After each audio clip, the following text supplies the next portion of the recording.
할렐루야. 하나님께서 다 하셨습니다. 하나님께서 다 하셨습니다 라고 하는 제목으로 하나님 말씀 증거하도록 하겠습니다. 오늘 본문에 드디어 바울이 예루살렘에 도착하게 됩니다. 예루살렘에 이르렀다 라고 하는 구절로 시작되고 있는 것을 볼 때에 예루살렘을 향해 나아가는 바울을 가로막았던 수많은 사람들의 만류를 뿌리치고 드디어 사명의 자리 예루살렘 성에 입성한 바울, 왜 그토록 예루살렘을 오고 싶어 하였는가 하는 그 이유와 함께 예루살렘 교회의 당시 상황을 전해주고 있는 오늘 본문을 통하여 우리는 섭리신앙, 하나님께서 우리에게 원하시는 신앙의 모습이 어떠한 것인가 하는 것을 깨닫게 됩니다. 사도행전은 우리가 이미 잘 살펴보고 있는 대로 교회의 태동과 교회의 확장을 보여주고 있는 선교의 책입니다. 선교는 하나님이 하신 일인데요, 베드로는 교회의 시작에 헌신하며 시작하는 일에 헌신하며 교회의 선교의 토양을 마련했고, 바울은 교회의 확장, 교회의 번식에 헌신하며 이방 땅에 교회를 세우는 일에 헌신하게 되었다라고 하는 것을 알게 됩니다. 베드로도 귀하고 바울도 귀한 일입니다. 베드로의 사역도 귀하고 바울의 사역도 귀한 일입니다. 베드로가 있었기 때문에 바울이 존재할 수 있었고, 바울이 있었기 때문에 베드로의 사역이 빛날 수 있었습니다. 하나님은 때를 따라 다양한 사람들을 적재적소에 세우셔서 하나님의 일을 감당하게 하시는 분이심을 우리는 깨닫게 됩니다. 아멘이십니까? 그런 의미에서 저는 저보다 앞서서 우리 교회를 이 자리에 서서 하나님의 말씀을 증거하고 목양 사역을 담임하셨던 많은 전임 목사님들, 그분들의 공과 과를 떠나서 하나님의 뜻이 그 가운데 분명히 있었다라고 하는 사실을 믿는 목회자입니다. 인간적인 생각으로는 다른 의견들 또 혹은 생각들이 있을 수 있으나 그것마저도 하나님께서 하신 일이다라고 믿는 것이 바로 섭리신앙입니다. 믿으십니까? 그분들의 사역과 헌신이 없었으면 오늘이 없는 것이죠. 그래서 그것마저도 하나님께서 하신 일이라는 것을 받아들일 수 있는 우리가 되어야 하는데요, 그분들의 목회 기간이 짧았든지 길었든지 상관없이 하나님께서는 그 시대에 필요한 사람을 그 상황에 세우셔서 목회의 일을 감당하게 하신 것입니다. 그래서 모든 것은 하나님이 하신 일이다, 우리 모두가 고백할 수 있게 되기를 축복합니다. 우리의 초점은 하나님께서 신실하시고 한결같은 방법으로 우리 교회를 사랑하시고 오늘에 이르도록 하나님께서 역사하시고 주관하셨다라고 하는 것을 인정하고 하나님을 찬양하고 노래해야 한다라고 하는 것입니다. 하나님이 역사의 주인이심을 진짜 믿으십니까? 진짜 믿으십니까? 우리 교회를 주관하고 주인 되신 분도 하나님이심을 여러분들 진짜 믿으십니까? 그러면 우리 전임 목사님들도 그때의 그 상황에 맞게 하나님께서 우리 교회를 사랑하셔서 이끌어 오셨던 방법임을 우리가 인정해야 합니다. 모든 것은 하나님이 하신 일, 이루신 일입니다. 그래서 저는 찬송가 240장 주가 맡긴 모든 역사라고 하는 찬양을 참 좋아합니다.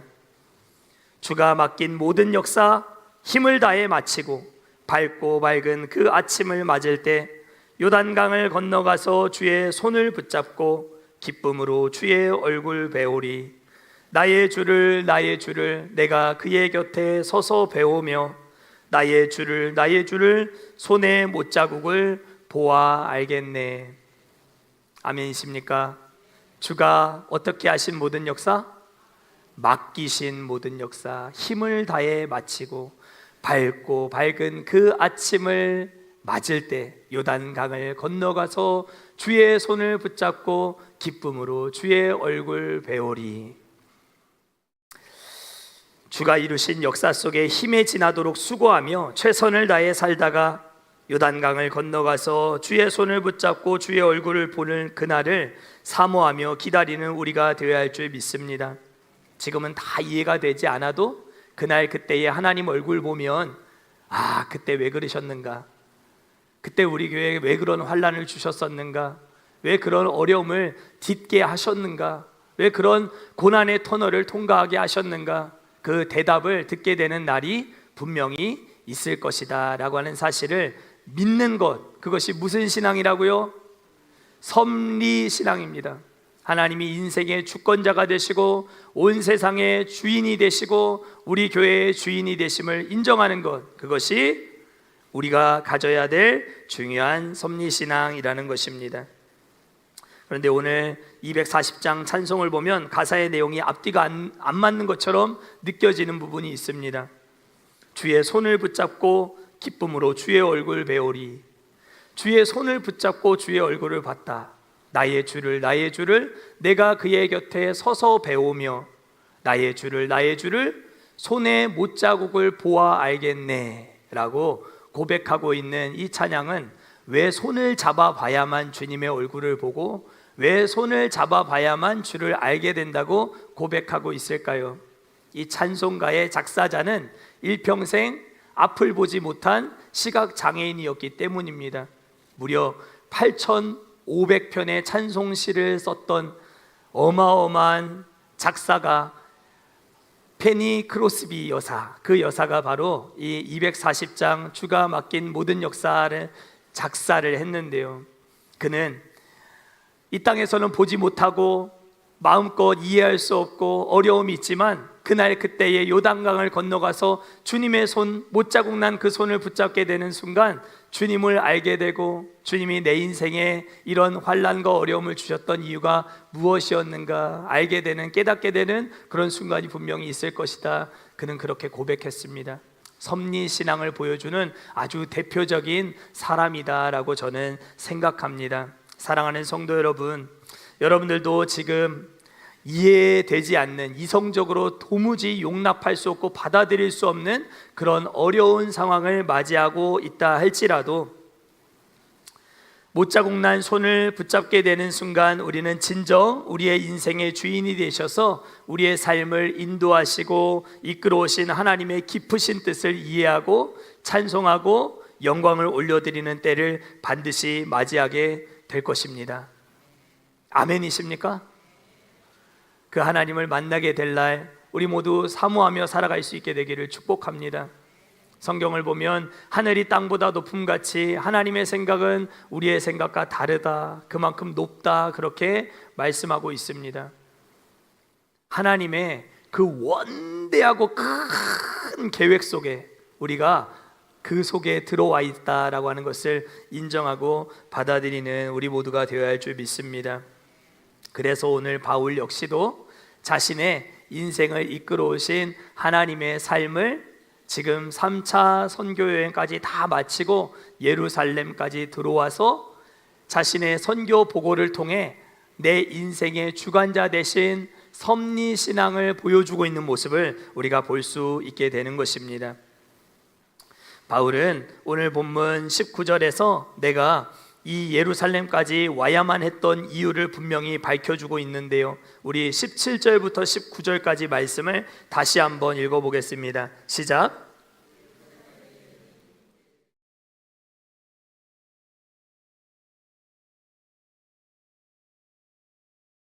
장로들도 다 있더라. 바울이 무난하고 하나님이 자기의 사역으로 말미암아 이방 가운데서 하신 일을 낱낱이 말하니. 아멘. 예루살렘을 갔더니 예루살렘 교회 형제들이 바울의 일행을, 선교팀 일행을 수고했다라고 영접해 주었습니다.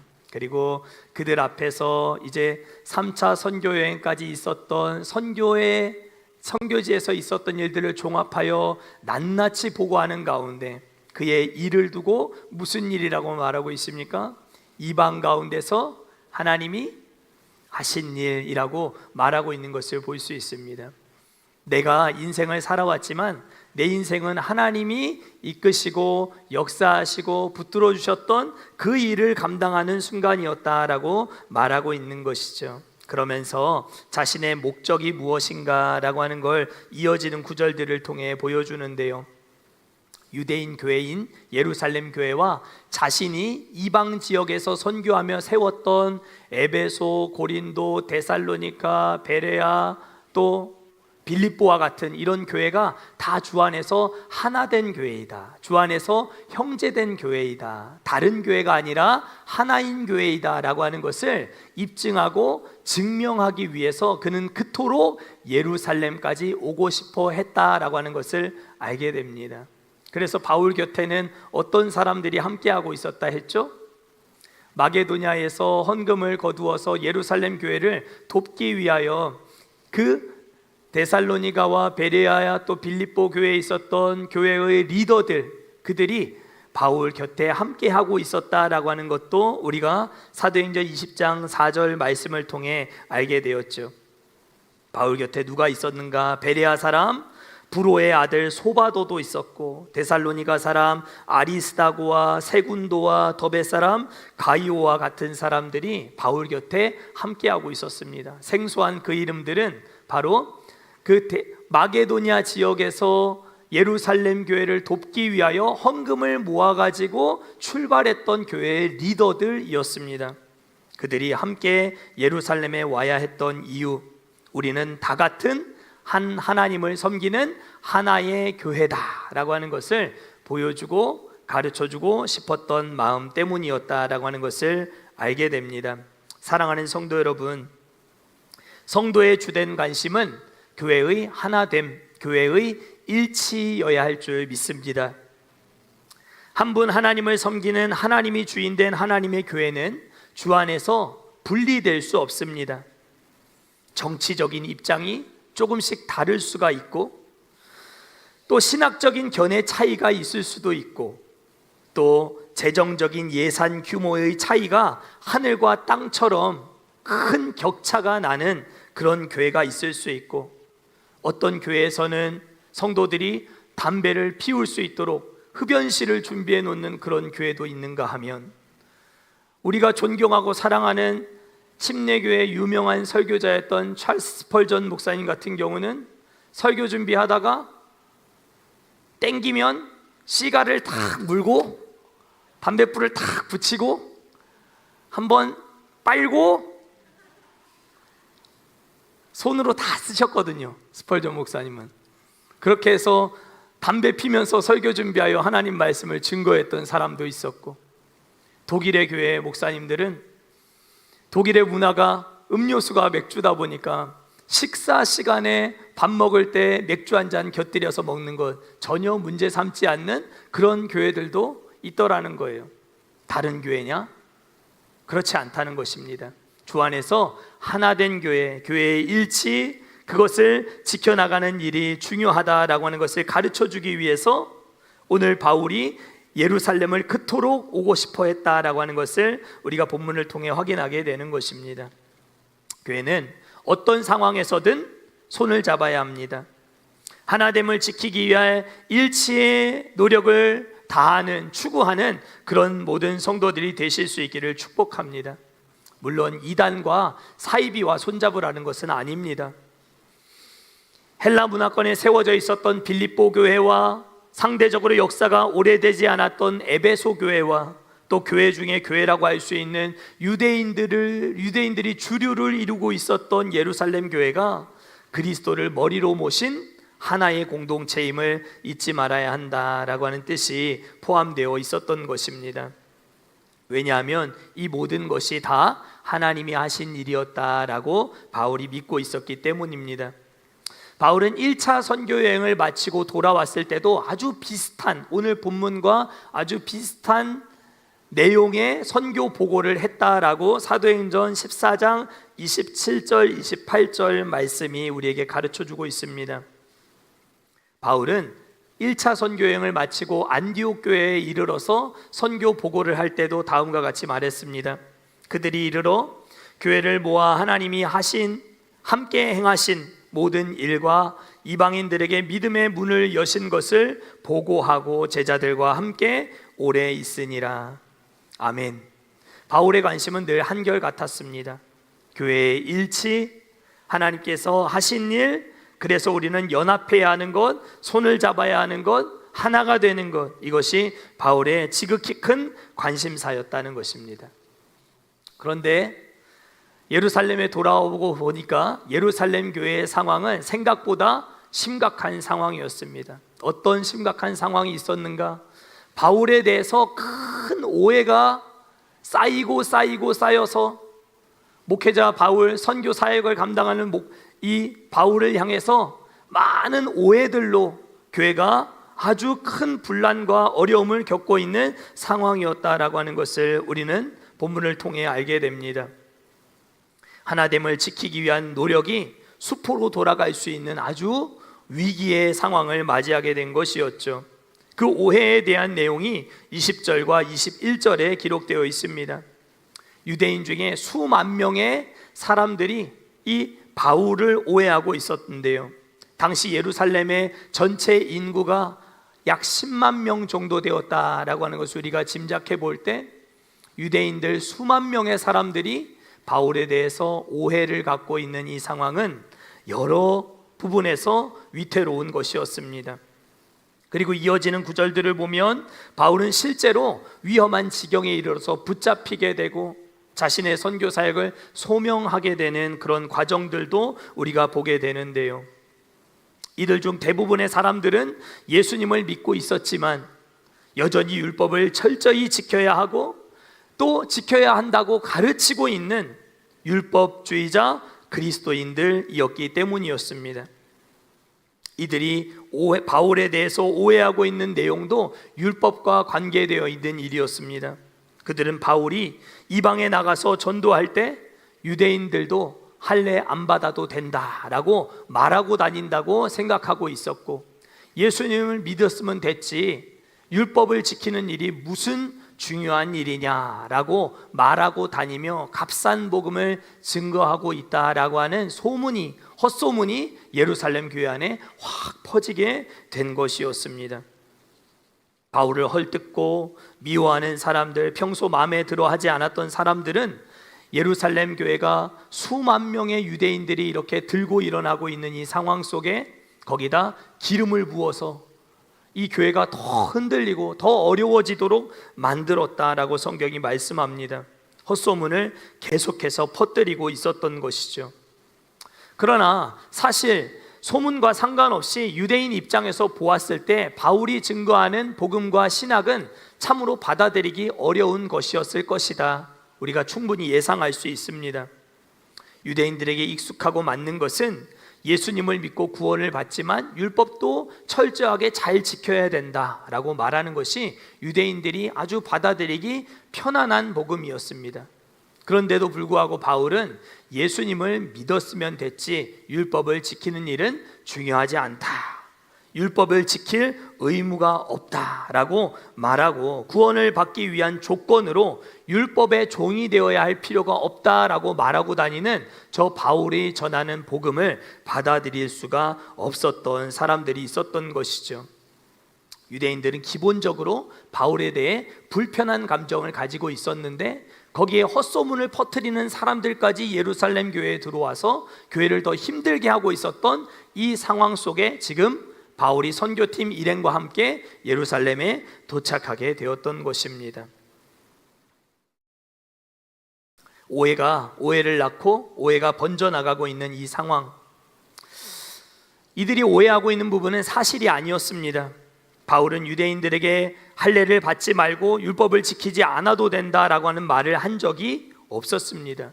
이방인들에게만 율법을 지키지 않아도 된다라고 말했던 것이죠. 그리고 이 사안은 이미 10년 전 예루살렘 공의회에서 많은 예루살렘 교회 지도자들에 의해서 결정이 되고 의결이 되었던 그런 내용이었습니다. 그런데도 불구하고 10년이라고 하는 세월이 지나는 동안 교회는 자신의 이 주관과 뚜렷한 소신과 율법을 일평생 지켜왔던 이 문화를 완전히 벗어나지 못하고 율법을 지키는 일이 여전히 중요한 일인데 저 바울이 이상한 말을 흘리고 다닌다라고 하는 소문을 가지고 예루살렘 교회가 어려운 상황에 이르게 되었음을 이렇게 보여주고 있다라고 하는 것입니다. 이처럼 교회의 리더라고 하는 건 오해를 많이 받는 자리임을 또한 생각해 보게 됩니다. 목회자는 오해를 많이 받는 사람입니다. 그래서 유대 그리스도인들이 색안경을 끼고 바울을 보았듯이 오늘날에도 교회 지도자들은 누구보다 많은 오해를 받고 살아갑니다. 의도와 상관없이 제 뜻은 그런 뜻이 아니었음에도 불구하고 그러한 생각으로 이미 굳어져 버려서 색안경을 끄고 목회자를 바라보는 경우들이 많이 있더라는 것이죠. 그러나 예루살렘 교회가 그럼에도 불구하고 든든하게 서갈 수 있었던 이유는 예루살렘 교회를 이루고 있었던 야고보와 그와 함께하고 있었던 장로들이 이 수만 명이나 되는 유대인들이 여전히 율법을 지키는 일이 중요하다라고 말하며 거기다가 기름을 붓고 있는 상황이었음에도 불구하고 지도자 그룹이 중심을 지키고 있는 야고보라고 하는 수장과 그와 함께하고 있었던 당시 70명, 80명 되는 장로들이 이 교회를 든든하게 지키고 있었기 때문에 바울의 입장을 이해하고 그에게 위기를 모면할 방법을 제시해주고 있는 것들을 오늘 우리가 본문을 통해 보게 된다라는 것이죠. 바울을 위기로부터 구해내는 지혜를 리더들이 보여주었다라고 하는 사실입니다. 오해를 많이 받지만 함께하고 있었던 몇몇의 이 70명, 80명 되는 예루살렘 교회 장로들이 바울의 오해가 면해질 수 있도록, 오해를 벗길 수 있도록 도움을 주었다라고 하는 사실을 우리는 오늘 본문 23절부터 26절까지 말씀을 통해 알게 되는 것입니다. 그들은 4명의 서원한 사람들을 바울에게 붙여줍니다. 그리고 유대인이 행하고 있는 결례를 이 바울도 함께 참여할 수 있도록 사람을 붙여주어 유대인의 결례를 바울이 직접 참여함으로 말미암아 이 율법을 지키는 일을 바울 역시도 굉장히 중요하게 생각하는 사람이다 라고 하는 것을 대외적으로 보여줄 수 있도록 지혜를 모아서 그 위기를 벗어날 수 있도록 도와주는 모습을 보게 된다라는 것입니다. 이해를 하고 계십니까? 잘 따라오고 계십니까? 어려우십니까? 예루살렘 교회 장로님들 되는 중심이 되는 그룹이 오해에 빠져 있는 목회자 한 사람을 건져내고 구해주는 일에 앞장섰다라고 하는 것입니다. 사랑하는 성도 여러분, 저는 여러분들이 그런 성도님들 되실 수 있기를 축복합니다. 말 한마디에도 표정 하나에도 이런저런 사람들이 자신의 생각과 또 가지고 있는 안경을 끼고 목회자에 대해서 이런저런 오해를 하게 될 때에 이 교회를 든든하게 지키는 리더의 그룹과 같이 공의의 의장이었던 야고보 또 그와 함께하고 있었던 70명, 80명 되는 리더들이 바울이 이 위기를 모면할 수 있도록 큰 도움을 주었던 것처럼, 그러나 그럼에도 불구하고 바울은 붙잡히게 되었지만 그럼에도 불구하고 예루살렘 교회의 리더 그룹들은 이런 중요한 일들을 한 지혜로운 사람들이었다라고 하는 것을 보여준다라는 것입니다. 이 모든 것이 하나님께서 행하시는 일이다라고 믿는 섭리신앙을 가지고 있었던 사람들이었기 때문입니다.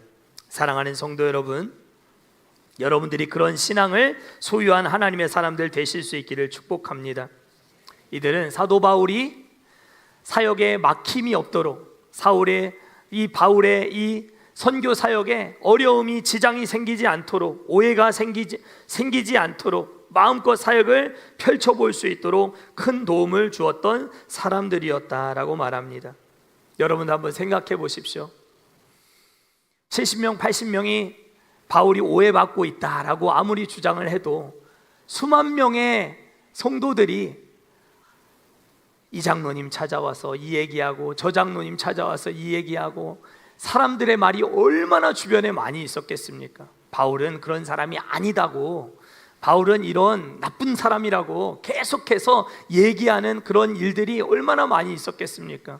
70명, 80명 되는 장로님들이 사람의 말에 다 듣고 거기에 휘둘리고 거기에 이런저런 판단을, 인간적인 판단을 해야 되는 그런 사람들이었다고 한다면 바울은 이 위기를 모면할 수 없었을 것입니다. 사람의 인기를 구하는 사람들이었다면 바울은 또 한 번 큰 위기를 만나야만 했을 것입니다.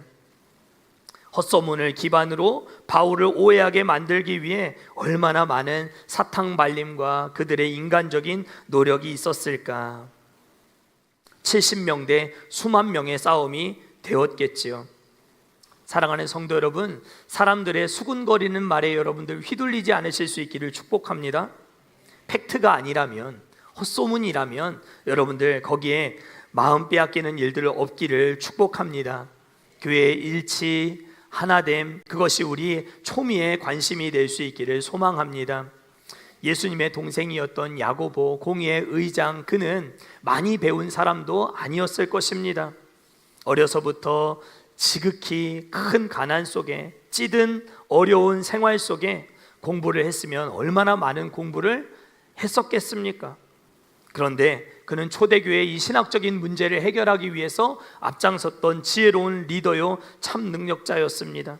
그리고 그의 곁에 있었던 70명의 장로들을 지혜롭게 잘 이끌 줄 알았던 하나님의 사람이었습니다. 인간적인 어떤 판단에 좌우되지 않고 흔들리지 않았습니다.